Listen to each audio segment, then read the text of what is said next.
Hi friends, welcome back to Shokundana vlogs. ఈరోజు ఈ వీడియోలో మన ఆంధ్ర స్టైల్లో పుల్లగా కారంగా నోట్లో నీళ్లు ఊరించే గోంగూర చికెన్ ఎలా తయారు చేసుకోవాలో ఇప్పుడు చూద్దాం. కర్రీ తయారు చేసుకోవడం కోసం స్టవ్ వెలిగించి కడాయి పెట్టుకొని కొంచెం ఆయిల్ వేసుకోవాలి. ఆయిల్ కాగాక బిర్యానీ దినుసులు వేసుకొని వేయించుకోవాలి. బిర్యానీ దినుసులు వేగిన తర్వాత బాగా సన్నగా కట్ చేసుకున్న ఆనియన్ ముక్కలు వేసుకొని వేయించుకోండి.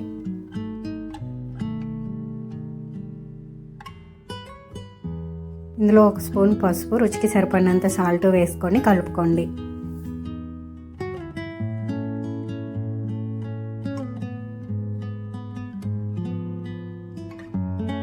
ఉల్లిపాయ ముక్కల్లో పచ్చివాసనంతా పోయే వరకు ఆయిల్లో బాగా ఫ్రై చేసుకోవాలి.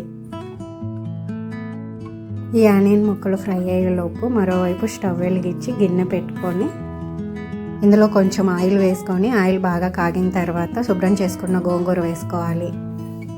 ఇందులోనే 2-3 పచ్చిమిరపకాయలు పొడవుగా కట్ చేసుకుని ఒక టమోటా వేసుకొని బాగా ఫ్రై చేసుకోవాలి. మూత పెట్టుకొని వీటిని వేగనివ్వండి. ఈలోపు ఉల్లిపాయ ముక్కలను కూడా ఒకసారి కలుపుకోవాలి. ఇవి వేగిన తర్వాత 1 స్పూన్ అల్లం వెల్లుల్లి పేస్ట్ వేసుకొని కలుపుకోండి. అల్లం వెల్లుల్లి పచ్చివాసన పోయే వరకు వేగనివ్వండి.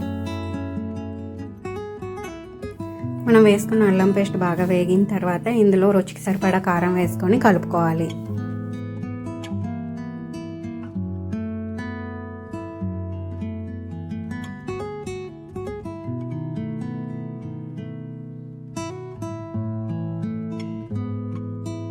కారం వేసుకున్న తర్వాత మనం కడిగి పెట్టుకున్న చికెన్ని ఇందులో వేసుకొని అంతా కలిసేలా కలుపుకోవాలి.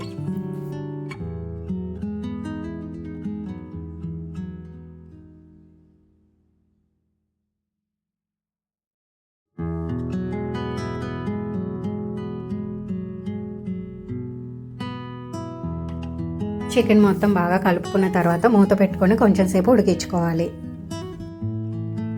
ఈలోపు మనం స్టవ్ మీద పెట్టుకున్న గోంగూర, టమోటా కూడా ఒకసారి కలుపుకోవాలి.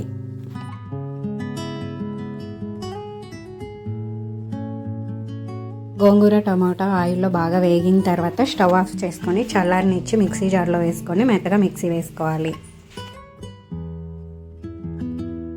ఇలా మిక్సీ వేసుకొని దీన్ని పక్కన పెట్టుకోవాలి.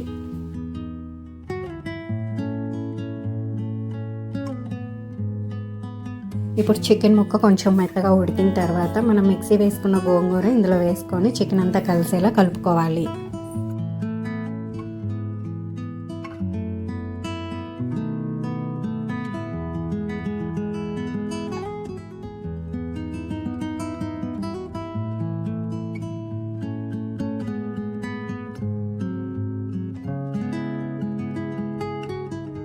గోంగూర అంతా చికెన్లో బాగా కలిసిన తర్వాత మూత పెట్టి కొంచెం సేపు ఉడికించుకోండి.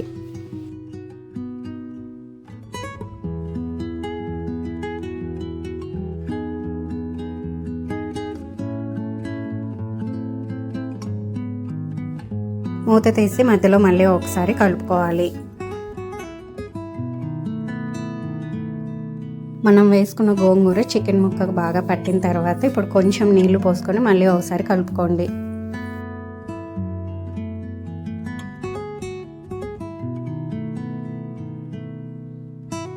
ఇప్పుడు 1 స్పూన్ గరం మసాలా వేసుకొని చికెన్ అంతా కలిసేలా కలుపుకోవాలి.